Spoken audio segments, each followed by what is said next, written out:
Good evening, ladies and gentlemen. Heel Team 6 Wrestling is proud to present the Bodega Wrestling Podcast. So sit back, relax, and enjoy the ride. In 5, 4, 3, 2, 1.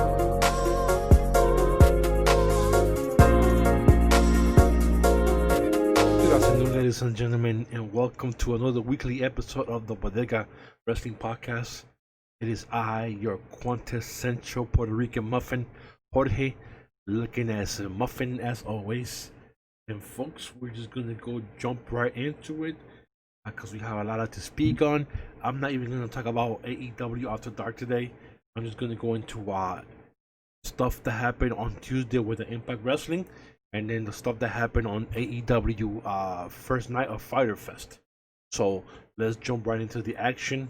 Talk about what happened on Tuesday night, on the best night of wrestling, which is Tuesday. We had Impact Show. Impact Show started with this beautiful gold belt sitting on the back of Miss Madison Rayne and Josh Matthews. Which, I'll be honest, I did not like these two pairings at the beginning when they started working together. But they actually have grown on me. I actually like that little batter. They go back and forth, making jokes at each other, especially Madison Rayne. So I'm actually beginning to like both of them. I still don't like them as, wrestling people, but I like them when they're together like that. But they have that beautiful gold belt sitting in the back. Hopefully, we do not get to see that Tessa Blanchard belt. They probably has COVID 38 from Mexico, so just keep it over there. Don't even bring it over. Keep it down there, man. It's not needed. They also announced that it's going to be a three-way between Eddie Edwards, Ace Austin, and the R&B sensation Trey Miguel. And they added a fourth entrant who's going to be a mystery fourth entrant. And as we know, Twitter has taken over, trying to figure out who it's going to be, trying to give a different, opinions, different things. I still hope it's EC3, hopefully, or EY. Maybe be Moose as the fourth person. He comes out, wins the belt. But it should be interesting to see who is going to be the fourth entrance. But, the 18th is around the corner. I usually never pay for this stuff, because I'm cheap as hell, and $40 is $40. That's gas money and cookie money, because I'm fat. I need my, energy and my chocolate and my snacks. So, but this time I actually am going to purchase it. So I'm waiting to get paid next Friday to actually purchase the pay-per-view so I can see it on the 18th. But we start the show off with Chris Bebe against Suicide, which we know is Caleb Conley. Is not Ace Romero. Another amazing match. Chris Bebe looks like a superstar. The kid is like 23, 24. I love what Impact is doing, getting a lot of these young guys. Ace Austin's also 24, maybe 23. Chris Bebe, a lot of these guys, the Rascals, some of these guys are still young, which I love. A lot of offensive moves by both guys, but Chris Bebe got the win, which I love. I was not a big Johnny Swinger fan, and I actually did not like when he signed with the company, but I love the guy. The dude is gold, a lot of humor, and he doesn't wrestle that much. So I'm happy about that. He doesn't have to wrestle. He just comes in, does a little comedy, daddy, stuff like that. So, he's a good mix with Chris Bebe. So I like that a lot. We move in. We see Reno Scum, which I love. Oi, oi, oi. There's TJP and Falaba, the Filipino Express. Which I actually thought they were kind of mid-card guys, maybe mini jobbers, we'll get them together, get them a win here and there, and then get them some losses against top teams. But they actually are getting pushed, because they actually defeated Reno Scum, and I was shocked. And I thought, that was an upset. But I guess to people on Twitter, they didn't believe that it was an upset. But to me, I thought it was. But another great match between Reno Scum. I love that they're back. I love that they're here. I can't wait to see them again. Hopefully see them and actually take a picture with them and buy a T-shirt. But TJP and Falaba, they look good. I'm interested to see where they're going to go in the future. If they're actually get a title match against the North, they will not beat the North. I mean, the North will not lose to anyone. The only way that the North loses is if they turn on each other. That's about it. They're never gonna lose. But another great tag team match. That's one thing about Impact. They go hard with tag teams for a couple of years, and then it goes thin for a while. Right now is thick again, so I like that there is a lot of tag teams there, which is awesome. So, but yeah, the team of TJP and Palaba, the Filipino Express, got the win. Later on, we saw the show of Madison Rain, a talk or whatever, backstage talk, whatever they do there, and they brought in Johnny Bravo, and then Rosemary showed up, then Taya showed up, and I guess now it just kind of brings more proof that the KO tag teams were gonna come back. Because Taya, talked to Rosemary about forming a tag team, so they have a match coming up on Tuesday. So pretty much that looks like it's going to happen, where they bring back the Knockouts tag team. And I keep thinking to myself, like, why wait? Just have one of the tag teams, either Kara Hogan or Tasha Steelz, which I like to call Pretty Thug, or somebody else just kind of walk in the back, bump into some boxes, and oops, here, oh look, I found the KO titles. Hey, let's defend the titles. Hey, they did it before, right? Eric Young did it. Also, Jim Duggan did it. Why can't it be done? Moose just did it. So, why can't it be done? That'll be my way of bringing back the KO titles. So that should be, something they should look into. But yeah, I think another tag team is there. Then we had the North come out into the ring, do a little speech or whatever. Then Ken Shamrock came out, and then the biggest secret that everybody knew, his tag team partner for Slammiversary being the old leader of I forget the name of OVE being Sammy Callahan. So now they're teaming together. Sammy Callahan did the whole, thumbs up, thumbs down, press the button, and then he disappeared. Yeah, that should be interesting. Which I hate this match, which is going to be a Slammiversary for the tag team. Why they put them two together, I don't know. They should have kept Sammy separate. Should have Sammy to the title match, making it a 4-way, and then keep the special entrant as a fifth. But I digress with some of the writing they do here. But so later on we saw Scott D'Amore in the back on the phone talking about, oh, the Good Brothers, you be fit in. And that's when Raj and especially Mr. Official Eagle there opened his mouth, and now they're in a tag team match, anniversary for the tag team belt. Later on, we saw Nation come out, which like I said, I'm still not a fan, but the man has stepped up. He's taking the ball, and he's carrying Impact on his back right now. Especially when Tessa stay in Mexico because she's in love, and love comes first, and I can't leave my man in Mexico because then he's gonna cheat on me, and then he's gonna get COVID-19 from all the cheating that he's gonna do on me and stuff like that. So she didn't want to come back to the, stuff for. But Moose, doing his thing. He went against Crazy. Amazing match. Pretty much destroyed Steve, but it was a really, really, really good.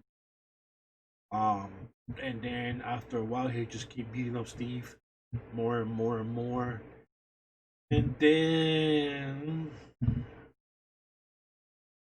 the most shocking thing of the night, here comes people to help Crazy Steve, and here comes Tommy Dreamer. He gets beat.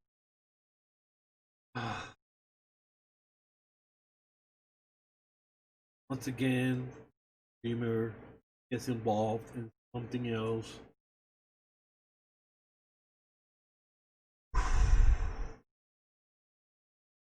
Again, Tommy Dreamer is involved.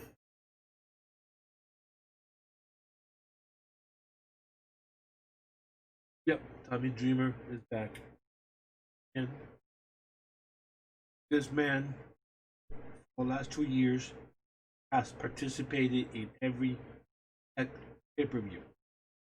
This man, for the last 2 years, has gotten in every big match that Impact has gotten. Once again, this man, every time there's payoff, every time somebody needs help, every time something happens, Tommy Dreamer. My God, this man either has naked pictures of somebody from the company, some text messages, some sexual abuse stuff. I mean, something. He has to have some kind of dirt on somebody back there because there's no way in hell Tommy Dreamer should be involved in every single big angle. And my God, if Tommy Dreamer wrestles Moose at Slammiversary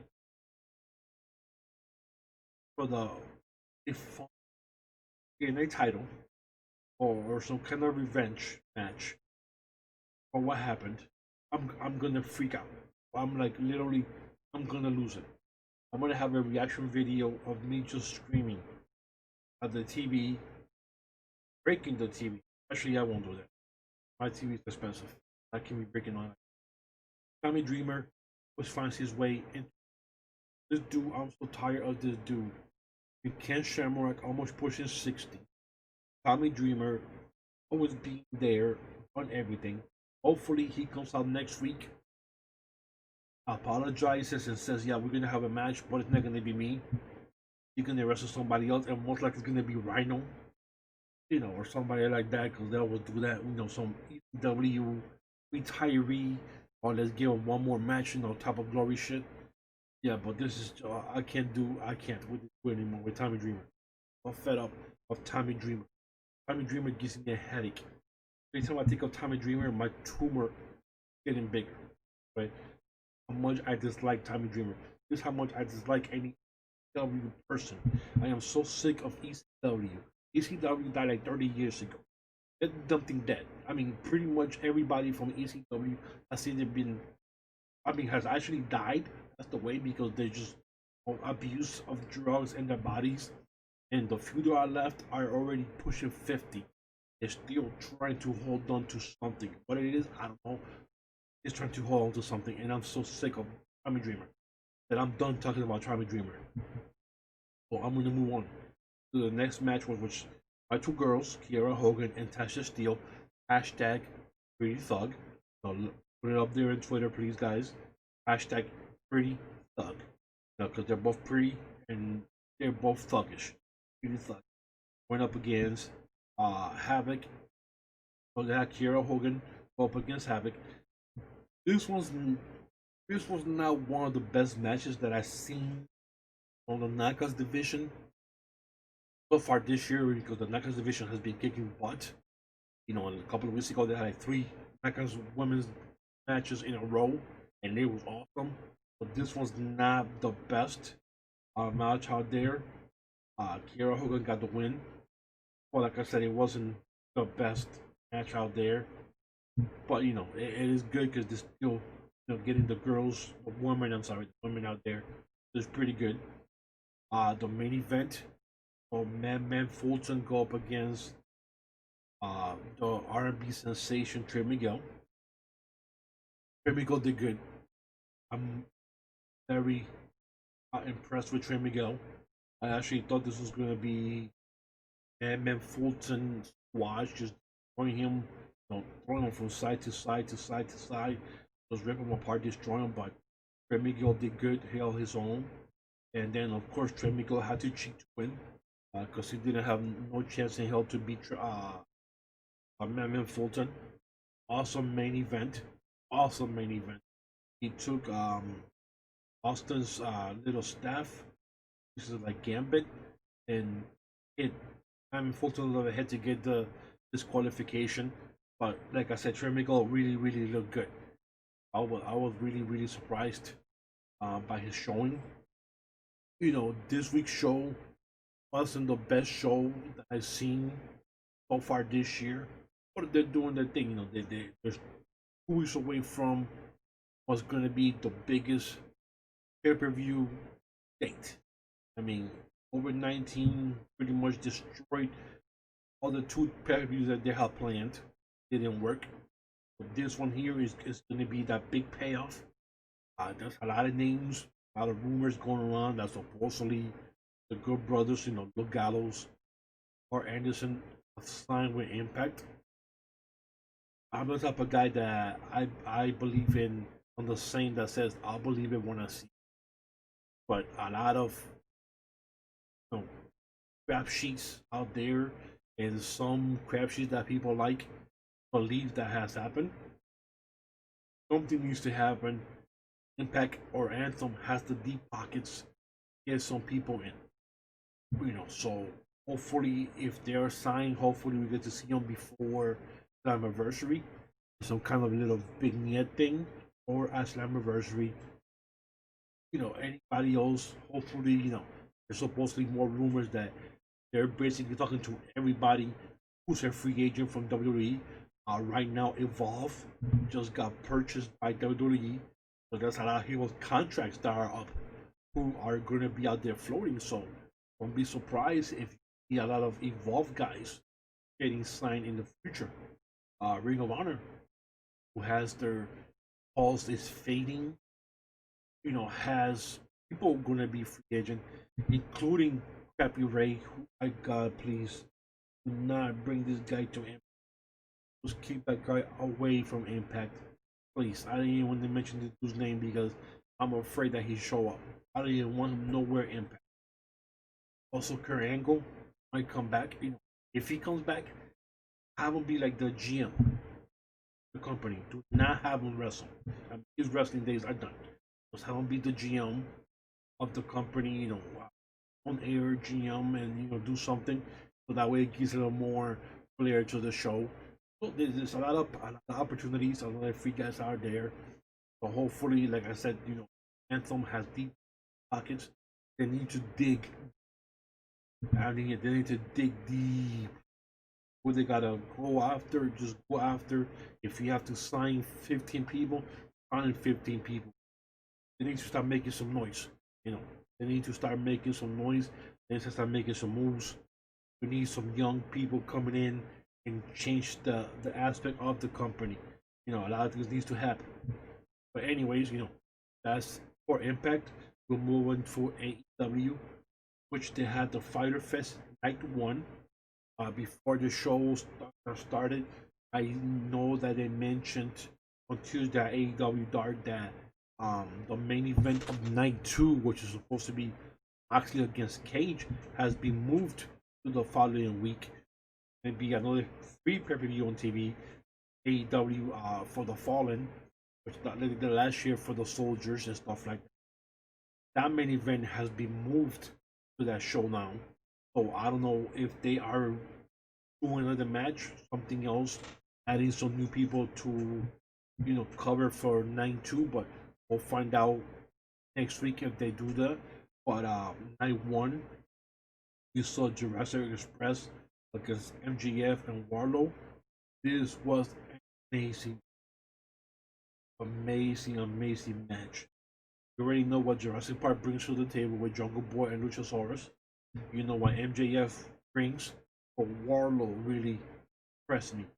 I didn't know he was capable of putting a lot of the moves that he did that night.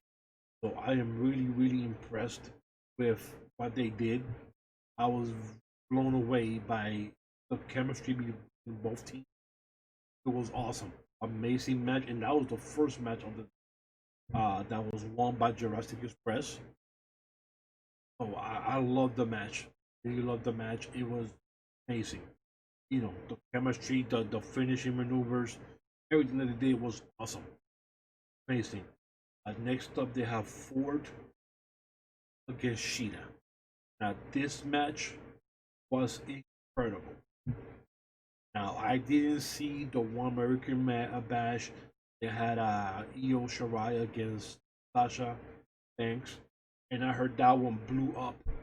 I didn't see that one, and that was supposedly better than all the women's matches this week. But Shida against Ford match was incredible. A lot of finishing maneuvers they were kicking out of 2 count. It was intriguing. I think Shida was gonna lose the belt, even though you think to yourself like, no, she has got the belt, so how's she gonna lose it? But for a while there, you really thought she was gonna lose the belt. So I was like, wow, okay, is she gonna really lose the belt here to Ford? So it's gonna be interesting. But I mean, this match was incredible. I loved it. If you haven't seen it, go to YouTube, download it illegally, do whatever you have to do. Watch this match. This match was really good. Next up was Cody versus Hager. I was too impressed with this match. I mean, Meltzer, I think he's in love with Cody because he gave this match a 4-star on his review. I don't know how this match got a 4-star, but yeah, whatever. I mean, I was not that impressed with either of the two guys. I mean, this guy is from the inner circle are just in a losing streak. I mean, Hager again, last month he went against Moxley, just came out of the tunnel. Well, I'm going to fight you next.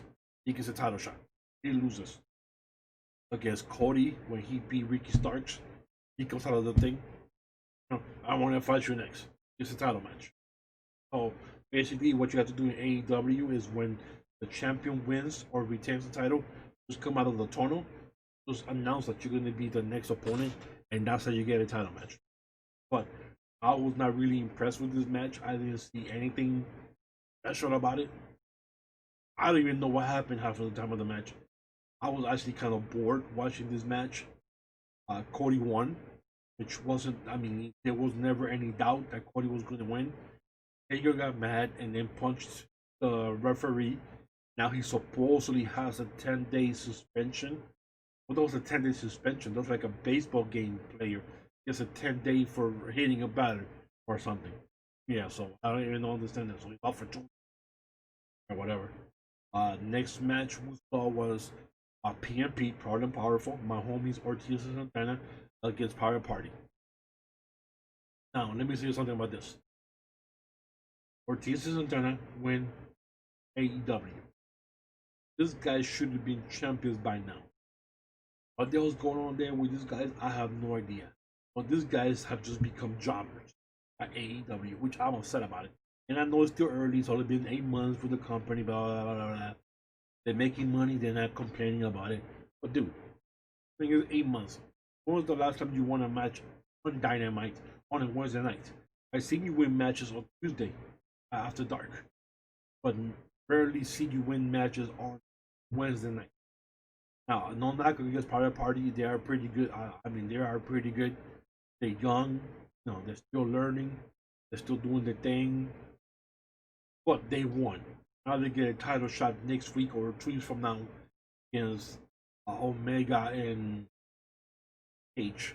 What? Like, how is that impossible? How the hell you get a title match already? You know what I'm saying? I don't understand this booking part. I really don't understand. I don't understand this Ortiz Santana, this jobbing. The inner circle always losing every damn match. I mean, losing on pay-per-view. I know it's part of the deal, and I'm happy that the big guys are losing and they're putting over talent. But Power Party, come on, really, Power Party, OPP. No, you're done with OPP. All the Power Parties. Come on now, guys. I can't deal with this right now. But yeah, my boys are becoming jobbers, and I'm not happy about that. It was a good match. It was a good match. Yeah. And then the main event was for the AEW Tag Team Championship. It was Best Friends against Omega and Page. Best Friends came in a minivan that was driven by this dude's mom, which was crazy. Not Chuck Taylor, but the other dude. I forgot his name. But yeah, that was kind of cool. Like the mom drove him, Chucky Taylor. The mom brought him to the thing. Oh, not Chucky Taylor, the other dude. I forgot his name too. But yeah, so that was kind of cool, and Omega and Page came out, feel separate and stuff like that. Now, honestly, I thought I really thought Best Friends was going to win this and win the titles, but it did not happen, which I was very, very surprised it didn't happen. I think if they Best Friends would have won, it would have been amazing. They could have ran back to the van, like, "Mom, take us out. Let's go to Chuck E. Cheese, or take us to somewhere, some fast food place. We're gonna celebrate our victory." But didn't happen. Omega and Page won. Another amazing match. Near falls. I mean, it was good. It was really good, really good. But I'm sick and tired of Omega and Page being together. Afterwards, FTP came out, share beer. Of course, Page took it. Omega threw his house away. Before the pushing started coming out, you already saw the Young Bucks coming out. Trying to break up the fight, whatever the fight was going on. But it was just like, okay, you already see the Young Bucks coming before anything started. So yeah, so that was just weird. But yeah, I'm just tired of Omega and Page being together. If you're gonna break them up already. If you're gonna turn Page bad, because Page looks like he belongs more with FTP, and that'd be awesome to see Omega and the Young Bucks go up against FTP and Page. That looks more like actual trio. Better suiting for Page being with FTP. He looks more like that type of guy, rough, rugged. Drinking beer, things, stuff like that. Everything was cool. Night one of AEW Fighter Fest was awesome. Nothing out of the ordinary. Express versus MJF and Warlow, and the Best Friend versus Omega and Page, and of course, Thor and Sheeta through the house. And if there were fans there, fans would be going crazy, even though they had some people there, like here and there. But it was good. I really enjoyed it. The show was, it did what it was supposed to do. Gave someone to watch on a Wednesday night. Now we wait for Tuesday, next week. It was going to happen on Tuesday night with on Impact. See if they keep dropping more hints of who's going to come into Slammiversary on the 18th. We'll get to see next week Fighter Fest Night 2. Now we get to see what's going to happen, and especially that big tag team between the Lucha Brothers and Lucha Brothers and Butcher and the Blade against the Young Bucks and who else, who else was there? Yeah, somebody else. I can't remember who the hell is supposed to be going on with it. Yeah, I'm 47 years old and my mind just goes here and there. But whatever that tag team match is gonna be, it's gonna be awesome because the other tag team is awesome too. So this is gonna be a good match. I can't wait till next week. I mean, everything is good, and please, Impact, for the love of God, just get rid of Tommy Dreamer already. Please, I beg you. Whatever he has on you guys, our people, just give him the money. And just pay the ransom. Just here, take your money, get out, hold out, get out. Can't have you in every big storyline, And if he comes out on Tuesday to apologize, which is not gonna apologize, and they break up or a big fight, hopefully Moose destroys him that he's out for a while, and then brings a mystery opponent, the ECW retiree or whatever, alumni, just get this over with. Please just get rid of Tommy Dreamer. I'm so sick of this dude. I gotta start talking about this guy because I'm gonna give myself an ulcer. Just because I hate this guy. Ugh. Anyways, to close up, you can follow me on Bodega Wrestling on Twitter. Follow us on Bodega Wrestling on YouTube. Listen to the show, like, subscribe to the show. We love the feedback. Leave messages. We answer back. Don't forget to follow Joker Smile and Mr. Chef at the Jokers podcast, and Jokers being with the Z at the end, not the S. It's Jokers with a Z podcast. He's doing their own thing over there. And don't forget to follow Mr. Michael Larkin and his LFC podcast and his other 27 podcasts that he has. Michael Larkin LFC, and just look him up. You'll find him there. But guys, just keep watching the shows, enjoy the shows. I know New Japan is back. I know they're supposed to have a humongous finals match. I think today or tomorrow night for Sunday between Evil against Okada. So that's gonna be awesome. If you could watch that, watch it, enjoy it. If you're into SmackDown, hopefully you watch the show and whatever the show afterwards, 205 or whatever the hell it is afterwards. You know, don't forget Tuesday, Impact and AEW Dark. Don't forget Wednesday, AEW Fighter Fest Night 2. Further wrestling is there for us, during the COVID-19, so enjoy everything. Go to Twitter, let's have conversations, let's debate. But please, please, I beg you, guys, I argue about the dumbest thing. Do not turn into Ken. Okay? There's enough Karens in the world, and all these guys are turning into Ken, arguing about the dumbest stuff on Twitter, instead of having conversations, they're getting their feelings hurt over stupid shit. Dude, like relax. Lost people because I was right about Tesla Bletcher, and other people that were saying that I was wrong not following me on Twitter, which I don't even see their stuff anymore, which I'm so happy that I don't get stressed out anymore. At least 3 or 4 people stop following me. I don't see their stuff. I saw them stop following me. I stopped following them back. Easy. How easy that was. Stress free. No more stress.